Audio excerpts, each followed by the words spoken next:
Hello friends, it's Chrissy, and today is the last day of Vlogust. It still feels way too real for me to do any sort of update what I've learned, to process it right now, because I'm still just kind of like in the holy crap, Chrissy, this is the last video, you've done it. Of all the times that I've started Vlogtober or Vlogmas and not finished through, to have this completed is like massive. But I don't have time to reflect on that today, or like the mental brain power. I've launched my group coaching program, Overcoming the Distracted Self. That's taking a lot of my energy right now. A lot of my brain power is going into talking about that on Instagram. You can follow me over there. I've got some really fun reels coming up. But today is just going to be a out with October, in with September. None of this is particularly new. If you've watched my videos every day this month, this will be very repetitive, but this is a chance to catch up on multiple videos at once if you haven't. So we're gonna start first with the decks that I acquired in August. The first is, these are not in chronological order. They may be in the order that I purchased them. I don't know. But the first deck that came into my collection this month is the Journey to the Tower. And I love this deck. I wish it were smaller. I would love for it to be half the size so that I could carry it around in my purse. If that were the case, I sincerely think this could be my primary deck. It's just massive. I love this deck. Again, this is Journey to the Tower Tarot. It came across on an Instagram ad for me. I had never seen or heard of the deck before, so something good came from Instagram. A lot of good comes from Instagram. I'm just really jaded right now. I recognize that. I have an imposter. They're being an ass. I'm really jaded about Instagram, but there's a lot of good things there. So this is the Journey to the Tower Tarot, and it came in. I bought it. Yes, I bought it and received it in August. Another deck that came into my collection this month is my beloved Augenblick. Thea was gracious in allowing me to purchase this deck for my collection. I have very specific plans for this deck this month. There's something about the backs reminding me of Thea's Hellenic Oracle that also feel like there's a piece of Thea with me, not just because like this deck has been in her hands, but also because the back of the deck seems very familiar. This was my white whale. There's a video earlier in the month of me squealing as I unboxed and flipped through this deck for the first time. I absolutely love it. So I also purchased, I'm not gonna put that back in its wrap just yet. I also purchased and received the deck in August. And finally, this is my new bedtime deck.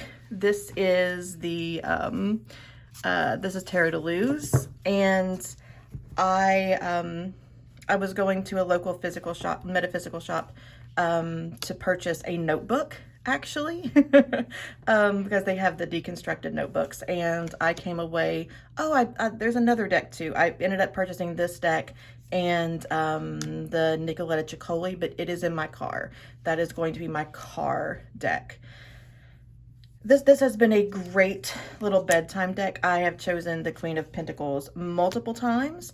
I don't know that I have gotten a minor, or I don't know that I've gotten a minor yet. I've been this deck for probably 2 weeks, and I've gotten either a court card or a major. What a lovely Six of Swords. So this sits by my bed, and depending on what I feel like drawing with at the end of the day, I either draw with this deck or the Devas of Creation, one of the two. So those are the decks that came into my collection, plus the Nicoletta Ciccoli in the month of August. So now decks that I used in August that I'm moving out of, I'm trying to move out of everyday use, is the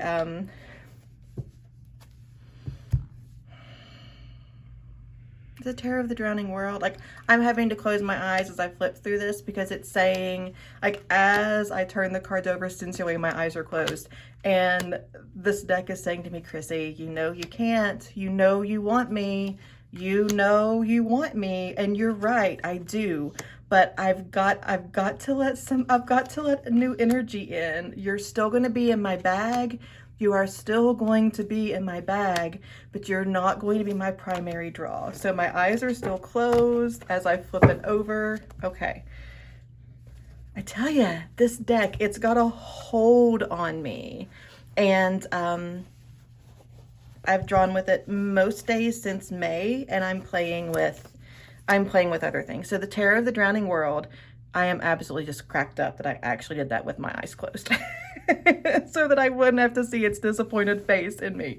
The Terror of the Drowning World is going in my bag, but like at the bottom of my stack of decks because I'm trying. The two decks that I am working with, that I am studying with Inner Wands Tarot School, the first is a deck that I am teaching with, and that is the Guided Hand Tarot. I found there are some, I run hot or cold with this deck. The Knight of Pentacles is one of my absolute favorite cards, but I do not like the Magician, and I do not like the Knight of Cups. I do not like at all. I love the Chariot. And I think this is a really interesting study for me energetically and like living in the gray. This is my favorite Ten of Wands ever in the whole wide world. I love her. I want to help her carry her groceries. But I feel like this deck is really, and I don't understand this card. Why isn't it in focus? It drives me bonkers. I feel like the lesson that this deck has to teach me is how to function and work with a deck deeply that I have incredibly polarizing feelings for. I have a lot of cards that I'm neutral about, that I like. I have a few cards that just honestly I can't look away, and I have a few cards that I want to just rip in half. So I feel like this deck is good for my Scorpio heart to like even me out a little bit. And this is the deck that I am teaching with in Inner Wands Tarot School. And then the deck that I am personally studying with is the Terra Volatile. I've got a little essential oil in here, kind of to stretch out the wrap, and maybe because I may use it. The Terra Volatile is my personal study deck as I go through tarot school. This deck reads me to absolute filth. I have to be in a brave space to even pull this deck out, so I tend to do big readings with it or study multiple cards at a time because I kind of have to prepare my energy. This deck is legit with me, friends. So both the Guided Hand Tarot and the Terra Volatile are cards that I will continue to work with until I finish tarot school, which will be, I think, the middle of October is when we're done. Does that sound right? A card a day, and we started in early this month. So this is a Terra Volatile. I'll continue to work with it. I love this Three of Swords so much. So much hope, so much soul searching. I love this deck. So yes, decks I will continue to work with on a study basis is the Terra Volatile and the Guided Hand Tarot. So now we'll talk about my daily draws.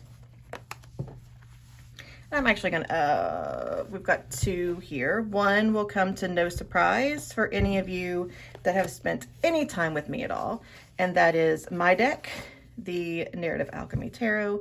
This was my card for today. I was hoping to do a reprint this month, but I'm really having a lot of challenges getting the tuck box designed because I work in Procreate and I haven't quite figured out how to get the layers to disappear and Honestly, I just haven't taken the time. But sometime before the end of the year, there will be a reprint of this deck. I have a keyword for each card, the tarot correspondence down at the bottom, and the chakra representation is the color. And then my secondary deck, so I draw an anchor card every day from my deck, and this also has essential oil in it. The deck that I am working with is the Carnival at the End of the World. I'm actually going to put that oil away because I think I'm starting to get some smell in there. And I'm adding lemongrass and rosemary to this deck. We're getting there. It's the first deck that I've scented. So I just rub a little oil in my hands before each time that I shuffle. So this deck, I love the personalities. I love thinking about the energy as a creature, as an entity. It just feels really good to me thinking about what these characters have to teach me. So the way that my daily draws work is I draw an anchor card from my deck, and this was my card today, was Discernment. The two cards I drew with it today are actually still over here on my desk. I have the 8 of Cups and the 3 of Pentacles, which is really asking me about how what I'm moving forward, what I'm moving through, and how I can enlist the help of others to do that. So maybe if you know how to build a tuck box, if you know how to work layers and that automatically show up as pages in Procreate, maybe you can help me with that. I'm only half kidding. But I love the way these decks work together. Sometimes most days, the 2 cards on either side, I ask questions. So if I drew Traverse, I might ask, where am I leaving and where am I going? For Rumination, I may ask what's in my way and what provides clarity. So when I draw my anchor card first, capacity. What answers do I have the space for? That is not how I would typically read the 6 of Swords, but that just what really came out. And then how safe do I feel to do that reflection right now? I love these two together. And I think because this is from the same creators, the Carnival at the End of the World is from the same creators as Tarot with the Drowning World, I feel there's a sibling factor in this that maybe the Tarot with the Drowning World isn't yelling at me as loudly. I mean, it's still yelling. I hear it over there. It's saying, come home, Chrissy, come home. But it is what it is. And something I'm really looking forward to doing in the month of September, one of the ways that I'm going to play with decks this month is to bring, because the Augenblick is so heavily seen, and the Tarot with the Drowning World, the Tarot Carnival at the End of the World, they're really just the words today. Because this is more character driven, I want to do some path working with bringing this character into this scene. So picturing this Queen of Pentacles in the middle of this lush 9 of Pentacles. That's beautiful. What happens if I place the Lovers here in the King of Swords? What if this becomes the statue here? What do others see? How do they react? If I bring the 5 of Pentacles into the wheel, where on the wheel would this character be? And then seeing like the shape of the wheel that's created from this character anyway, and how they interact. What wisdom can the 5 of Pentacles glean from the wheel? Oh my gosh, this almost took my breath away. the Ten of Cups is showing up to collect water from the Four of Swords. Ah, this is going to be so fun. I don't remember the special characters. But the Emperor and Strength showing up together. How does the Emperor bring all of this, this experience into the light? Can we bring community into the Lovers card? I love it. I love it. I love it. So this is going to be some of my, my playful study this month, is looking at putting the characters from the Carnival at the End of the World into the Augenblick. I didn't think I would get this done before I have to go back to work, but I did, and I have 5 minutes to spare. So thank you so much for following along with me in Vlogust. There will be some sort of recap, putting a bow on it, coming out at some point, which I'll also put in the playlist. But this has been a huge challenge for me, and I'm glad you all were with me to see me see something through, and I hope you enjoyed it. So I will not see you tomorrow, but I will see you soon. Goodbye, friends.